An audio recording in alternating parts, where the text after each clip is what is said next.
ما در اداره بایگانی ناحیه باباجان غفورов قرار داریم که در اینجا تمام حجت‌ها از سال 1930 این جانب نگاه داشته شده است و بیشتری حجت‌ها الفبای لاتینی نوشته شده است. مثلا در دست من کتابی را حاضر گرفتم که آن به سالهای 1938 1939 راست می آید و الفبای آن لاتینی می باشد. 650 نفر شهروندان کشورهای خارجی از اداره بایگانی ناحیه باباجان غفورов معلوماتنامه طلب کردند. این گروه اساساً شهروندان فدراسیون روسیه، ازبکستان، قرغیزستان، ارمنستان در عموم بیشتر ساکنان کشورهای پساشوروی می باشند. آنها اساساً حجت‌های طریق فرمان از کار آزاد و یا قبول شدن خود را و مبلغ معاش را طلب می نمایند. زیرا در این بایگانی تمام حجت‌های هیئت شخصی از سال 1930 تا این جانب موجود می باشد. بیرون تاجیکستان از جمهورهای سابق اتحاد شوروی مراجعت میکنند. با آنها نیز در اساس مراجعتشان حجت‌های لازمی تیار کرده و جایی که آنها استقامت میکنند مثلا به فدراسیون روسیه، ازبکستان، قرغیزستان، ارمنستان، آذربایجان و دیگر جمهوری‌های اتحاد شوروی فرستاده می شود. اساساً عاید مزد مهنت و سابقه کاری که در این یا آن تشکیلات‌های حدود ناحیه فعالیت بردند طلب میکنند. موافق طلبات آنها همه حجت‌هایی که به آنها خاص است تیار کرده با واسطه پوچت اگر بیرون از تاجیکستان باشد با واسطه پوچت فرستاده می شود.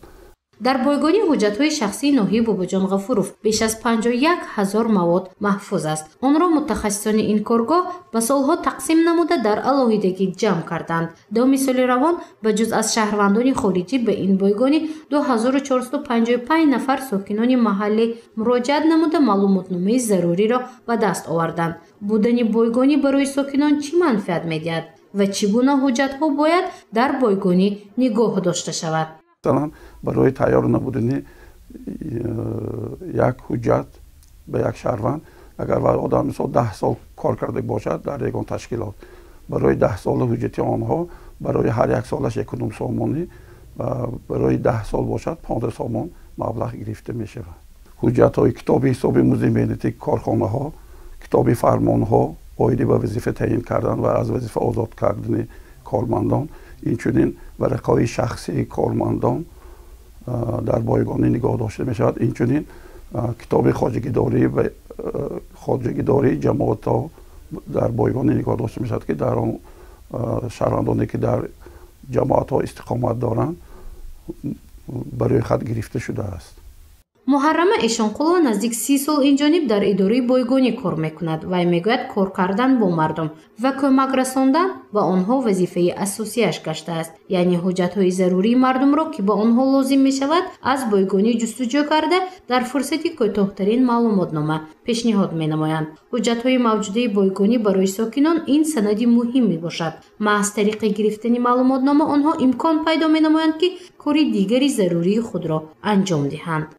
مراجعت کننده ها بسیار حاضر بیش از 2455 حدود وایبه کشور ما سون بیرون از جمهوری و تگه 600-700 دانه سپرافکا دادیم درباره خواجگیشان معاین نمودن صدقه حالشان درباره فعالیت کارشان موزه معاش با کار در آمدگی فرمانشون فرمانهای آزاد از کار میپرسند. اون چی که ماننده هست ما وایهای قانع کننده جواب داده میتونیم.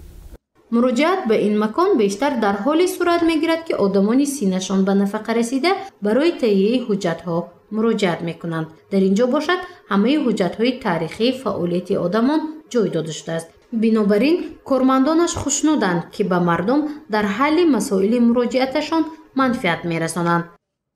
گزارش مفتونشکر و نعیم جان ایوبوف برای برنامه اطلاعاتی خبر.